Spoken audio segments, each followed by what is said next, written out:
Okay, so iPhone 14 Plus, the controversial choice that Apple has made, which according to reports is proving difficult for Apple to sell when Apple offer so many more improvements on the 14 Pro models and the 14s being so close to last year's 13s. But I have a theory as to who I think this phone is for, and then one other thing that I have found when using the 14 Plus. So if you're interested, stick around, but for now, here is my experience using the iPhone 14 Plus.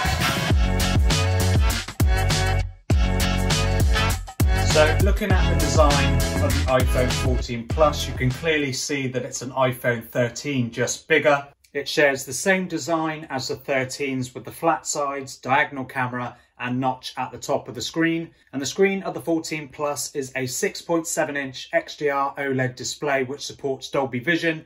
But unfortunately, both the standard 14 models retain the same 60 Hz refresh rate found on the 13 and 13 mini.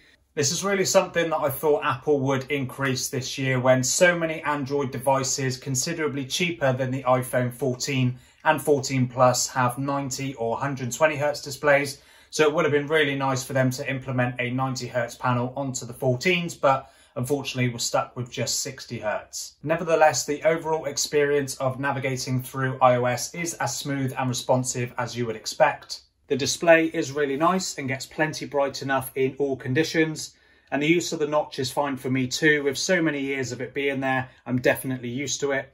And with reports of the dynamic island intruding in video and not the notch, does help a little bit with it being there.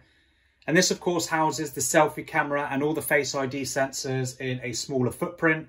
And now that Apple have finally implemented the battery percentage into the icon is also all good. The selfie camera is the same, however Apple have used a wider f1.9 aperture on the 12 megapixel sensor, an improvement over the f2.2 found on the 13s. And photos from the selfie camera are very similar to the iPhone 13s, however where you'll notice a difference is in low light due to the wider f1.9 aperture. And 4K video capture is also supported on the front camera as well as cinematic mode. And the selfie camera also has autofocus for sharper photos more often, so that is a nice upgrade. And one of the new features of the display of the iPhone 14s is the updated lock screen with iOS 16, which allows you to customize the clock face and add widgets for certain information, but unfortunately only the pros get the always on display. Most other things with the phone are the same. Of course, you get your lightning port for charging, and with a 20-watt charger, you can get up to 50% in 30 minutes. And then, of course, it has the standard wireless charging, which supports 7.5 watts Qi wireless charging, or up to 15 watts using a MagSafe charger. And the 14 Plus comes with a large 4323 mAh battery, which easily serves you all-day battery life.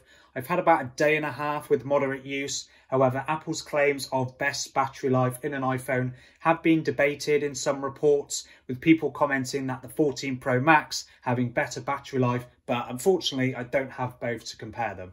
And as for performance, Apple have gone in a slightly new direction this year by adding the same A15 Bionic processor found in the iPhone 13 Pros. Now, I say Pros because it does have the more advanced A15 with 5-core GPU from the 13 Pros, rather than the standard A15 with a 4-core GPU found in the standard iPhone 13s. So technically, yes, this is a bit of an upgrade from the 13s, but to be honest, day to day, it's not something that you're going to notice. And as you'd expect, performance is absolutely flawless. Even now, the A15 Bionic, although being a year old, still outperforms the majority of Android chipsets in flagship devices from even this year. And it is, of course, built on that same 5nm fabrication, so it is nice and power efficient. And all models of the iPhone 14 come with 6GB of RAM, as opposed to 4GB on the iPhone 13s and 6 on the Pros. So physically, the iPhone 14 Plus is a replica of the iPhone 13, obviously aside from the size, but internally it's an iPhone 13 Pro. So lastly, if we talk about the cameras of the iPhone 14 Plus, you have the same pair of 12 megapixel sensors found on the iPhone 13s. But on the iPhone 14 and 14 Plus, it uses a larger image sensor and also an ever so slightly wider f1.5 aperture. So this should bring in ever so slightly more amounts of detail and perform better in low light. But the ultra wide uses the same f2.4 lens that you did find on the iPhone 13, so hardware wise the ultra wide is exactly the same. And photos from the iPhone 14 Plus have the typical iPhone look with natural colour, excellent dynamic range and plenty of detail. Portrait mode does a great job with subject separation, and the usual reproduction of natural skin tones is present. I'm always very impressed with the results from most iPhone cameras, as they produce some of the most natural photos around with no artificial enhancements going on. And the ultra-wide produces similar photos, and the usual distortion correction has been applied to remove the fisheye look that some ultra-wides can produce. And low light photography is where the ultra-wide does start to struggle ever so slightly due to being a smaller sensor and narrower f2.4 aperture. However, night mode is available on this camera as well as the main camera to improve detail. And video tops out at 4K at 60 FPS with a plethora of other frame rates, and cinematic mode is also present, as was on the iPhone 13s, which can also shoot 4K video at 30 FPS. This will be my primary shooting mode for my videos ongoing, so hopefully this will look good in future videos. So two things before I wrap my video up. Now, for those of you that may have watched any of my past videos, you may be aware that I was using iPhone 11 Pro Max for all of my A and B roll for my videos. And to be perfectly honest, my experience using iPhone 14 Plus is as close to identical as I can think. Camera results seem very similar, even down to the video recording, obviously minus the cinematic mode. Battery life is almost identical, and day-to-day use is basically identical to my 11 Pro Max as well. I haven't noticed anything opening any quicker or any apps loading any quicker than what they were on my 11 Pro Max. And secondly, who I think this phone is for. Now, it's definitely not for anybody with a Pro Max model after the 11 or even a standard 12 or 13.